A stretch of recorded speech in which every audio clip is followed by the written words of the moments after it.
C'est l'heure de notre séquence Mobile Business avec Jérôme Bouteiller, fondateur d'écranmobile.fr, qui nous parle cette semaine du secteur de la publicité avec la prise de pouvoir du mobile. Bonjour Jérôme.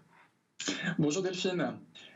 Alors oui, après une année 2020 difficile, marquée par la pandémie de Covid-19 et un recul du PIB évalué à près de 8% par l'INSEE, les professionnels du digital attendaient fébrilement les chiffres du marché publicitaire et ils sont, il faut le reconnaître, bien meilleurs que ce que l'on pouvait redouter. Selon l'Observatoire 2020 du marché de la publicité Internet réalisé par le syndicat des régies Internet et le cabinet Oliver Wyman, le marché publicitaire digital a dépassé les 6 milliards d'euros en 2020, en croissance annuelle de plus de 3%, dont plus de 13% pour le second semestre 2020, alors que le premier semestre affichait de son côté un repli de près de 8%. Et qui sont les grands gagnants alors de ces chiffres ?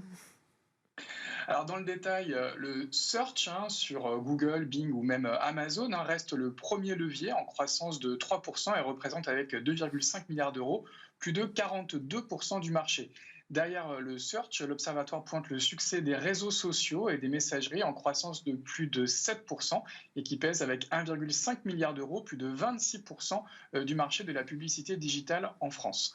Le display, c'est-à-dire les bannières et les vidéos sur les sites médias, souffre par contre de la crise et recule pour sa part de 2% à 1,1 milliard d'euros, soit environ 19% du marché. Enfin, les autres leviers, affiliation, shopbot, emailing, affichent une croissance de 7% et pèsent 14% du marché avec 825 millions d'euros.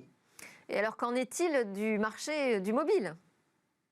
Alors, selon les calculs du cabinet Oliver Wyman, le mobile est encore minoritaire dans le display puisqu'il ne représente avec 510 millions d'euros que 45% des investissements de ce segment. Par contre, le mobile représente 67% des investissements sur les moteurs de recherche, soit environ 1,7 milliard d'euros, et jusqu'à 94% des investissements dans les réseaux sociaux, soit 1,45 milliard d'euros.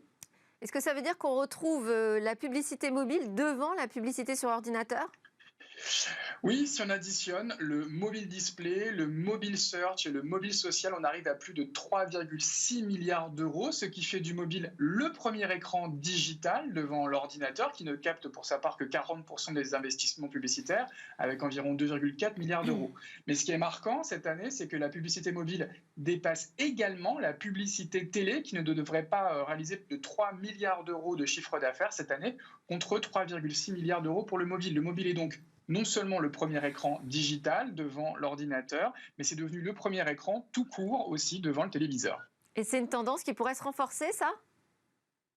Oui, le mobile, c'est la télé des millennials et ces derniers délaissent les chaînes télé traditionnelles au profit de nouvelles plateformes comme YouTube, Netflix, Twitch, Snapchat et autres TikTok. Selon les projections de l'agence IPG Media Brands, la pub mobile devrait dépasser les 4 milliards d'euros en 2021 en France et peut-être même atteindre les 5 milliards d'euros dès l'année suivante, 2022, et représenter à elle seule plus du tiers du marché des médias. Et au niveau mondial, la pub vidéo mobile, par exemple, devrait doubler dans les 5 prochaines années pour passer de 15 à 30 milliards d'euros. Et on estime que la totalité de la publicité mobile pourrait, elle, représenter jusqu'à 250 milliards de dollars à l'horizon 2022, au plus grand bénéfice des géants américains ou chinois du mobile. Bon, on va passer aux autres news de ce secteur du mobile que vous suivez quotidiennement. Donc, c'est bientôt la Saint-Valentin, bien évidemment, et ça fait aussi l'actu sur le mobile.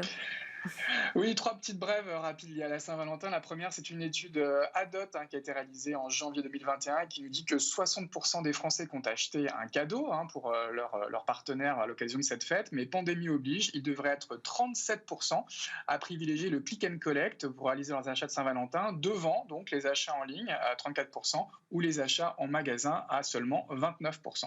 Et c'est Tinder qu'on retrouve en numéro 1 du dating ? Oui, autre news liée à la Saint-Valentin, c'est effectivement une étude Appenny qui nous dit que les consommateurs ont dépensé plus de 3 milliards de dollars dans les applications de rencontres en 2020, en augmentation de 15% à l'échelle mondiale. Et le grand bénéficiaire de cette manne, c'est effectivement Tinder. Non seulement numéro 1 en audience, mais également numéro 1 en revenus. Cette application où l'on swipe ses dates, je crois qu'on dit comme ça, est également la première en France devant Badoo, Appen, Lovoo ou Mythique. Je ne peux pas vous le confirmer, ça, Jérôme, je ne les utilise pas. On termine avec le mariage d'Apploving et de Adjust.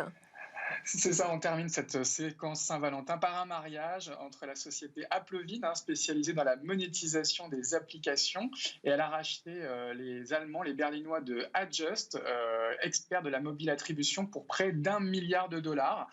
Très présent dans l'univers du gaming avec l'édition de ses propres titres, Applovin touche une audience de 1,5 milliard d'utilisateurs par mois, donc 420 millions chaque jour, et régulièrement présent dans les meilleurs classements des réseaux publicitaires, juste derrière les GAFA comme Google ou Facebook. Merci beaucoup Jérôme Bouteiller, fondateur d'écranmobile.fr. Nous, c'est l'heure de notre talk sur ces technologies qui peuvent sans doute nous aider à trouver une voie de sortie à cette crise sanitaire.